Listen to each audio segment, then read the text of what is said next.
स्वागत है आप सभी का आपके चैनल आईटीआई ब्रेंच पर। तो साथियों, बिहार आईटीआई अनुदेशक भर्ती से रिलेटेड एक बहुत ही महत्वपूर्ण सूचना आ गई है। साथियों, आप लोगों को ज्ञात हो कि रिसेंट डेज में आप लोगों के जो है डीवी कराए गए थे, डिग्री डिप्लोमा वालों के, और कोई भी अपडेट जो है नहीं आ रहा था। बट अभी देखिएगा, आज की ही डेट में, जैसे कि आप देख पाइएगा, डेट देखिए 21/10/2024 की डेट में एक नया नोटिफिकेशन जारी किया गया है बीटीएससी के द्वारा। और ये जो नोटिफिकेशन है हमने टेलीग्राम ग्रुप में भी डाल दिया है, टेलीग्राम ग्रुप से ज्वाइन हो सकते हैं। और चैनल पर फर्स्ट टाइम विजिट करें, चैनल सब्सक्राइब भी कर लीजिएगा। तो यहाँ पे क्या आया हुआ है देखिए, ये साफ साफ दिया गया है, विज्ञापन संख्या 38/2023 से लेकर के 52/2023, मतलब कि ये क्या हो गया, आपका डिग्री डिप्लोमा कैंडिडेट्स के लिए अपडेट है। जैसा कि यहाँ पे आप देख पाइएगा कि 18/9/2024 से लेकर के 28/9/2024 तक, और साथ ही साथ एक दिन 9 अक्टूबर को भी। ठीक है, तो इस बीच जो है आप लोगों का डीवी चला। ठीक है, डॉक्यूमेंट्स वेरिफिकेशन हुआ, और डॉक्यूमेंट्स वेरिफिकेशन होने के पश्चात अभी जो है पोर्टल ओपन किया गया है। और ये पोर्टल क्या चीज़ के लिए ओपन किया गया है, तो ये जो है आपत्ति दर्ज करने के लिए। अगर आपको कोई ऑब्जेक्शन करना है, ठीक है, ऑब्जेक्शन आपको लग रहा है कि इसमें करना होगा, तो आप कर सकते हैं। ये कब? सबसे पहले तो आपको क्या करना होगा कि आपको लॉगिन करना होगा। लॉगिन करके देखना होगा कि जो आपका जो डॉक्यूमेंट्स वेरिफिकेशन हुआ है उसमें कहीं आपत्ति तो कुछ नहीं है। अगर कुछ आपत्ति है तो आप क्लेम कर सकते हैं। ठीक है, आप जो है उस पर जो है मतलब अपना रिलेवेंट डॉक्यूमेंट के साथ जो है आप वहाँ पे अपना रिलेवेंट डॉक्यूमेंट प्रोड्यूस कर दीजिए, मतलब कि साइट पे जो है आप लॉगिन करके अपलोड कीजिए।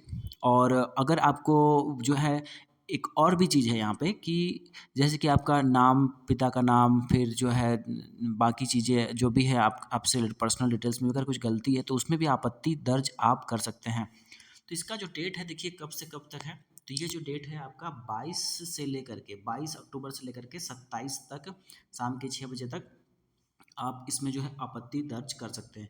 इसके लिए आपको एप्लीकेशन नंबर, मोबाइल नंबर और जन्म तिथि डाल करके ओटीपी के माध्यम से आप लॉगिन कर पाइएगा।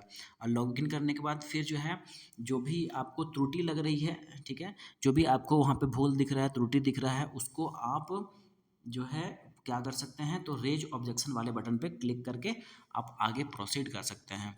अब यहाँ पे समझने वाला बात है कि देखिए, यहाँ बोला गया है कि ईमेल के माध्यम से, निबंधित डाक या कुरियर के माध्यम से विचार नहीं किया जाएगा। ठीक है, अब और भी चीज़ें यहाँ अगर आगे बढ़ते हैं तो यहाँ पे अलग अलग जो है चीज़ें दी गई हैं। जैसे कि देखिए, आपत्ति दर्ज करने के पूर्व अभ्यर्थीगण निम्नलिखित निर्देश को ध्यानपूर्वक समझ लें। अब जैसे कि मान लीजिए किन्हीं का यहाँ पे अलग अलग रीजन्स दिए गए हैं। देखिए यहाँ पे टोटल जो है, यहाँ पे इसको आपको ध्यान से पढ़ना होगा। ठीक है, ध्यान से पढ़ लीजिएगा। टोटल 17 पॉइंट दिया गया है कि किस कारण से, अगर मान लीजिए ये 17 पॉइंट है, इस 17 पॉइंट में से अगर किसी भी कारण से आपका आपत्ति अगर आ चुका है, ठीक है, तो और ये पॉइंट्स को फुलफिल कर रहा है आपका जो भी आपत्ति है, तो फिर वो कंसिडर नहीं किया जाएगा। क्यों नहीं किया जाएगा? जैसे कि मैं एग्जांपल दे दूँ आप लोगों को। जैसे कि फर्स्ट नंबर पॉइंट देखिए, अनिवार्य शैक्षणिक योग्यता का प्रमाण पत्र, अंक प्रमाण पत्र एवं अनिवार्य अनुभव प्रमाण पत्र दस्तावेज सत्यापन में मूल में प्रस्तुत नहीं रहने के कारण अयोग्य किया गया है। ठीक है, तो अयोग्य क्यों किया गया? जैसे कि किन्हीं का मान लीजिए कि मूल प्रति नहीं था, लाइक सीआईटीएस का या अनुभव का, तो वहाँ पे जो डीवी में आप नहीं दिखा पाए, उसके कारण अयोग्य कर दिया गया है।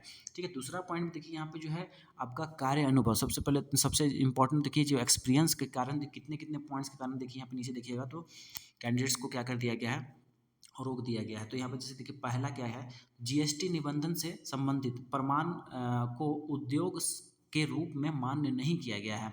ठीक है, तो यहाँ पे कंसिडर नहीं किया। देखिए यहाँ पे दिया गया साफ का, अभ्यर्थियों द्वारा प्रस्तुत संबंधित उद्योग या संस्थान को सरकार से उद्योग के रूप में मान्यता प्राप्त होने का साक्ष्य के रूप में निम्नलिखित निम्न साक्ष्यों को मान्य नहीं किया गया। मान्य नहीं किया गया मतलब, अगर आपका इस तरह से अगर सर्टिफिकेट था जिसमें कि जीएसटी निबंधित से संबंधित प्रमाण पत्र को उद्योग के रूप में मान्य नहीं किया गया, तो आपका जो है आपत्ति में चले गया है आपका एप्लीकेशन। ठीक है, उसी तरह से दूसरा देखिए, Bihar shop and establishment act के अंतर्गत निबंधित से संबंधित प्रमाण पत्र को उद्योग के रूप में मान्य नहीं किया गया है। दूसरा, थर्ड देखिए, यहाँ पे लाइसेंस, संवेदक लाइसेंस या कॉन्ट्रैक्टर लाइसेंस जो होता है, कॉन्ट्रैक्टर वाला जो आपका प्रमाण पत्र होता है, उसको भी मान्य नहीं किया गया है।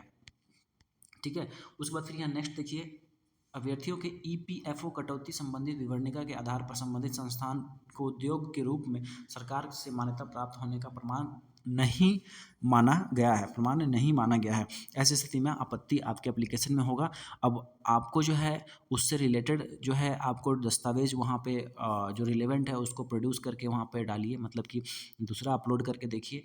आई मीन उसी से रिलेटेड ही होना चाहिए जो आप अपलोड किए थे शुरू में फॉर्म भरने टाइम, उसी से रिलेटेड ही। जैसे अब मान लीजिए 4 पॉइंट दिए, 4 पॉइंट में ये चीज़ें फुलफिल हो रही है, इस वजह से आपका जो है वो रिजेक्शन लिस्ट में चले गया, ठीक है। आपत्ति आपको अब करना होगा, तो इसी का आपको प्रमाण और इसी कड़ी में जोड़ना होगा जिसको कि वो कंसिडर कर सकें, ठीक है।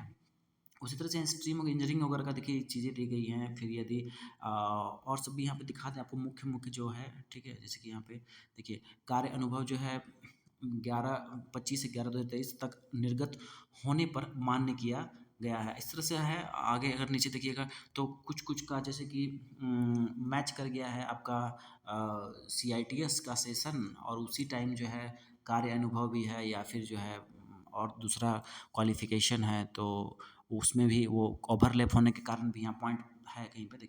देखिए कार्य अनुभव की अवधि एवं CITS का शैक्षणिक सत्र की अवधि जो है ओवरलैप के कारण जो है इसको अमान्य किया गया है। दूसरा चीज़ कि रोडा जो है, देखिए रोडा जो ट्रेड है उसको CITS उत्तीर्ण में इंजीनियरिंग ड्राइंग और वर्कशॉप कैलकुलेशन ग्रुप 15 में वेटेज मिला है, ये भी यहाँ पे दिया गया है, ठीक है। इस तरह से आप जो है और सब भी पॉइंट्स हैं।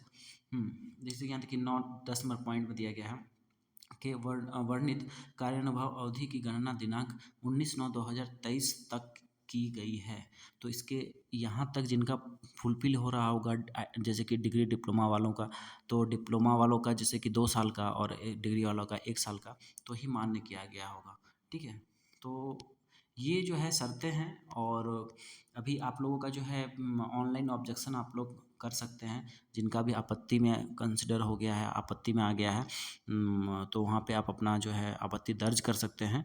और जो है फिर उसका जो है फिर तो फाइनल मेरिट लिस्ट आएगा, ठीक है। समझिए कि अभी जो होने के बाद ये अभी आपका DB हो चुका है एक बार, अब फिर से जो है आपको ये मौका दिया जा रहा है शुद्धि के लिए।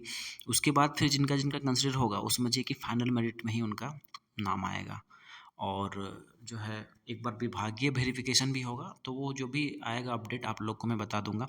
हालांकि ITI वालों का भी ऐसे भी रुका हुआ है, उन लोग का भी जल्दी आ जाना चाहिए, मतलब कि डिपार्टमेंट से एक बार वेरिफिकेशन, ठीक है। तो चलिए इसमें तमाम अपडेट्स जो भी आएंगे आपको देते रहेंगे टाइम टू टाइम। तो चैनल सब्सक्राइब जरूर कर लीजिएगा फर्स्ट टाइम आए होंगे तो, और लाइक करके वीडियो को शेयर जरूर कीजिएगा। धन्यवाद आप सभी का।